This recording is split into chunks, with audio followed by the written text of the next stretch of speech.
Olá, irmãos! Saúdo cada um de vocês com a graça e a paz do nosso Senhor Jesus Cristo, amém? Meu nome é Miriam Anitta, estamos aqui para estudarmos um texto escrito por Heber e Mariana Aleixo.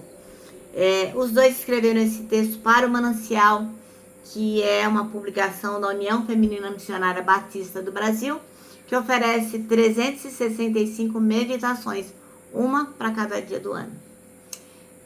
São textos devocionais escritos a partir de porções da Bíblia, que é a palavra de Deus, para inspirar, confortar, confrontar, fortalecer e edificar espiritualmente sua vida e a minha vida também. São gotas de esperança que promovem transformação e crescimento. Vocês sabem, eu não escrevi o texto, foi o irmão Heber e a irmã Mariana Aleixo. O que eu vou fazer? Vou ler com vocês e contar aquilo que eu entendi, tá bom? O texto chama-se Sabedoria que Transforma e vai ser baseado em 1 Samuel 25, de 2 a 35. Então, se você quiser, já deixa aí a sua Bíblia preparada, tá bom? Eu quero pedir que você tenha aí a generosidade comigo de se inscrever no canal, se não se inscreveu. Você possa sugerir o canal para outras pessoas, para que elas também possam se inscrever. E dessa forma a palavra de Deus vai sendo divulgada, porque a internet lá, o YouTube, ele vai mandando para outras pessoas. Quero pedir também que você compartilhe o devocional diariamente. Para quê? Para que aquelas pessoas que não estão nesse grupo ainda, elas possam ser edificadas como nós somos diariamente com a palavra de Deus, tá bom? Então vamos orar, pedir ao Senhor que esteja conosco. Ó Senhor, muito obrigada porque aprendemos com Abigail sobre sabedoria, que possamos ser pessoas sábias, que possamos realmente ter as respostas certas nas horas certas, porque as respostas que daremos, elas são dirigidas por Ti. Ensina-nos hoje com o texto que vamos ler. É o que te pedimos, não porque mereçamos, mas em Teu nome, Jesus. Amém. Bom, então, irmãos, nós vamos encontrar aqui em 1 Samuel 25 a história do irmão Davi, o rei Davi, do Nabal, da irmã Abigail. E lembrando que o Nabal era um homem super rico, mas ele era muito insensato e muito mau. E ele se recusa a ajudar Davi e os seus homens numa hora de necessidade.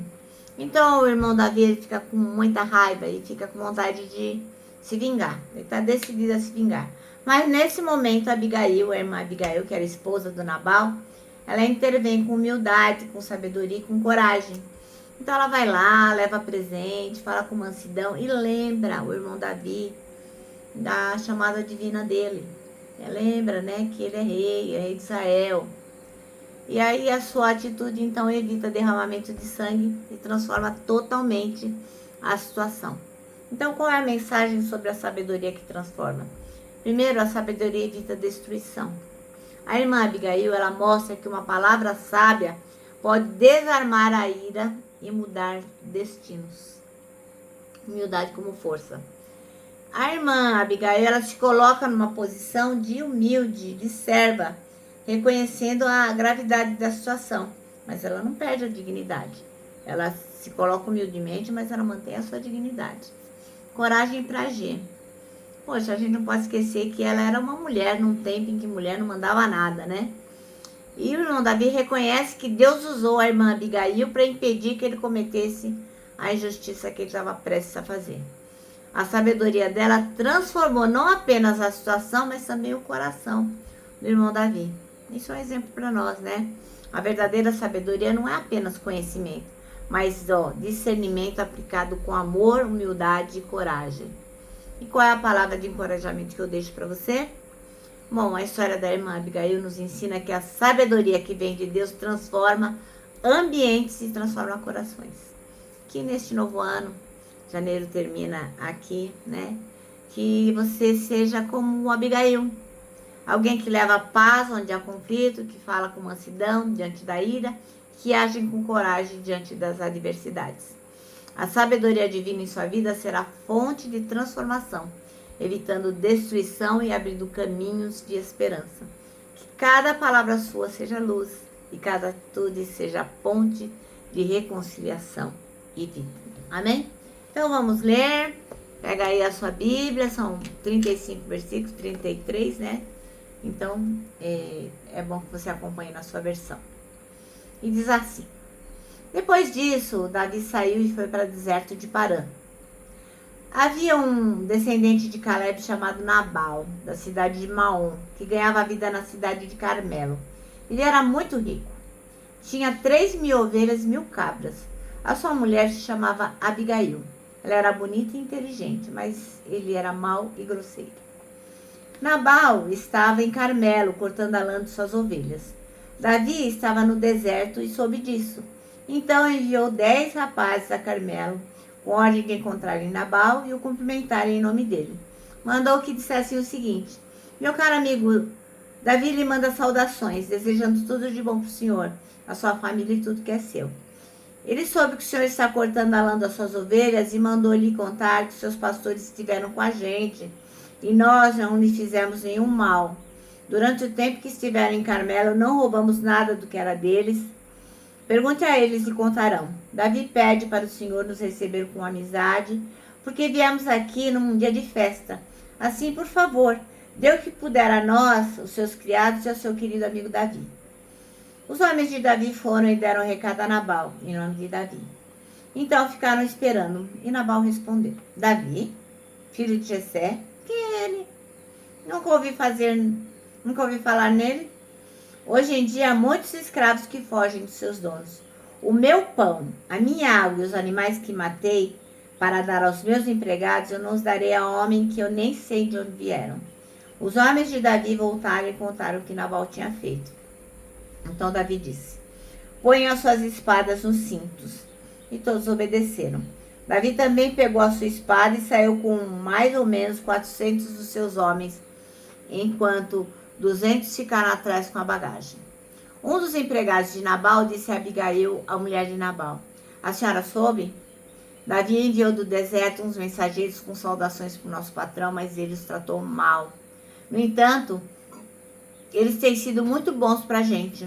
Nunca nos incomodaram e durante todo o tempo que estiveram com eles nos campos, eles não roubaram nada que era nosso.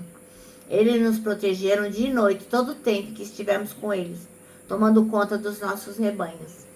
Pense nisso e resolva o que fazer. Isso poderá vir a ser um desastre para o nosso patrão e toda a sua família. Ele é tão mau que ninguém pode falar com ele. Então Abigail pegou depressa 200 pães, 2 odres cheios de vinho, 5 ovelhas assadas, uns 17 quilos de trigo torrado, 100 cachos de passa e 200 pastas de figo seco, e pôs tudo sobre os jumentos. Então disse aos empregados: vão na frente que eu vou atrás. Porém não contou nada ao seu marido. Abigail ia montada no seu jumento e de repente, numa curva na descida, encontrou Davi e os seus homens, que vinham na sua direção. Davi tinha pensado assim: e que me adiantou proteger a propriedade desse homem aqui no deserto? Nós não roubamos nada que era dele. E assim que ele paga a ajuda que lhe dei, que Deus me castigue se eu não matar até o último daqueles homens antes do amanhecer. Quando Abigail viu Davi, desmontou depressa, ajoelhou-se diante dele e encostou seu rosto no chão, aos seus pés, dizendo: por favor, senhor, escute-me, eu sou a culpada. Por favor, não dê atenção a Nabal, pois ele não vale nada. Ele é exatamente o que seu nome quer dizer, um tolo. Eu mesma não vi os rapazes que o senhor mandou. Foi o Senhor Deus que me impediu que o senhor se vingasse e matasse seus inimigos.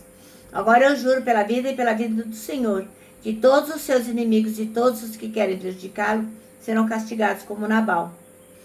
O Senhor faça o favor de aceitar esse presente que eu lhes trouxe e os entregue aos seus homens. Perdoe, por favor, qualquer coisa errada que eu tenha feito. O Senhor Deus fará com que o Senhor seja o rei e também os seus descendentes, pois o Senhor está combatendo o combate dele. O Senhor não vai fazer nenhum mal enquanto viver. Se alguém atacar e tentar matá-lo, o Senhor, seu Deus, o protegerá como um homem que guarda um tesouro precioso. Mas ele vai jogar longe os seus inimigos como um homem que atira pedras com a sua funda. O Senhor Deus cumprirá todas as coisas boas que lhe promete e o fará rei de Israel. E quando isso acontecer, o Senhor não será motivo para se arrepender ou sentir remorso por haver matado sem razão ou por ter se vingado por si mesmo. E quando o Senhor Deus o abençoar, não esqueça de mim. Davi respondeu: Louvado seja o Senhor, o Deus de Israel, que mandou você para me encontrar. Graças ao que você fez hoje e ao seu juízo, eu deixei de cometer um crime de morte e fui impedido de me vingar por mim mesmo. Que o Senhor Deus me livre de fazer algum mal a você. Eu juro pelo Senhor, o Deus de Israel, o Deus vivo, que se você não tivesse se apressado e não tivesse vindo me encontrar, amanhã cedo todos os homens de Nabal estariam mortos, até os meninos. Então Davi aceitou o que ela havia trazido e disse: volte para casa e não se preocupe, eu farei o que você quiser. Amém? Bom, então, irmãos, o texto chama-se Sabedoria que Transforma. A irmã Abigail... e o versículo é o 32, que diz: então disse a Abigail: bendito seja o Senhor, Deus de Israel, que hoje enviou ao meu encontro. O texto chama-se Sabedoria que Transforma e vai falar sobre como Abigail se destaca como uma mulher sábia e sensata no meio do caos, né? No meio de uma desgraça que ia acontecer. Ela era a mulher do Nabal, né? Casada com ele, que era um homem rude, um homem sensato, ele era grosso. Ela poderia ter se amargurado ou escolhido o silêncio diante dessa maluquice do Nabal, né? Como é que ele faz assim com uma pessoa que foi boa para ele, protegeu os homens dele, né? Não roubou nada dele, porque naquela época era olho por olho. Enfim, os caras foram super bons com os homens de Davi, com os homens de Nabal, e na hora de retribuir, o Nabal não queria nem saber. Mas o que a irmã Abigail decidiu? Ela podia ter ficado bem quieta e falado: não vou me meter nessa seara, né? Cada um com seus problemas. Mas não, ela decidiu agir e teve que ter coragem, teve que ter equilíbrio e discernimento. Eu fico imaginando assim, né? O medo que ela deve ter passado, porque a quantidade de coisas que ela levou para os homens de Davi não era pouca coisa, né? Era coisa para dedéu. Imagina quando o Nabal visse que estava faltando aquele tanto de carneiro, de assado, de uva. Ia ficar bem bravo, né? Mas aí o que acontece? O Davi estava bravo, se enfureceu com o Nabal e estava a fim de se vingar. E graças a Deus, né? Alguém foi lá e falou com a Abigail. Porque sabia que ela era uma pessoa que tinha sabedoria, sabia que ela era uma pessoa justa, sabia que ela podia agir com segurança. E ela faz o quê, ó? Rapidamente, ela prepara uma oferta e vai ao encontro de Davi. As palavras dela são cheias de humilhação, cheias de fé, cheias de sabedoria. Ela falou: olha, a culpa era minha, eu que não prestei atenção. Mas, de qualquer forma, essa humildade, essa fé, essa sabedoria acaba impedindo que o futuro rei, o irmão Davi, faça uma coisa que não era do agrado de Deus, né? Então, ele reconhece que Abigail foi mandada por Deus. Então, a mulher não só salvou a casa dela, mas se tornou um instrumento divino para preservar o quê? A consciência do irmão Davi. E no final ela é honrada, né? Com a morte de Nabal, depois você pode continuar lendo lá. Com a morte de Nabal, Abigail acabou sendo esposa de Davi. Então, qual é a história? O que a história de Abigail ensina pra gente? Que em tempos de tensão, que tá todo mundo nervoso, a sabedoria, a vinda do alto, pode pacificar. Ela pode proteger e pode transformar os destinos. Então, nós temos que estar sempre alinhados com o Senhor para que a gente possa ter discernimento e sabedoria vindas do alto. Bom, o nosso manancial termina assim, ó. Sabedoria é agir com calma quando todos ao redor reagem com pressa. Timothy Keller. Agora eu vou terminar deixando aqui meu abraço de urso, ó. Lembrando que pra gente que sabe que sabedoria transforma não só o local, mas transforma destinos, para nós o abraço é super mega possível. Então a gente não pode deixar de ser sábio e deixar de abraçar. Ó, decora o versículo desse ano, estamos só no começo, que é 1 Coríntios 3,16, que diz o seguinte: somos templo onde o Espírito Santo habita, se move e manifesta a glória de Deus. E agora eu vou terminar deixando a frase de Augusto Nicodemos, que diz o seguinte: arrependimento não é quando você chora, é quando você muda.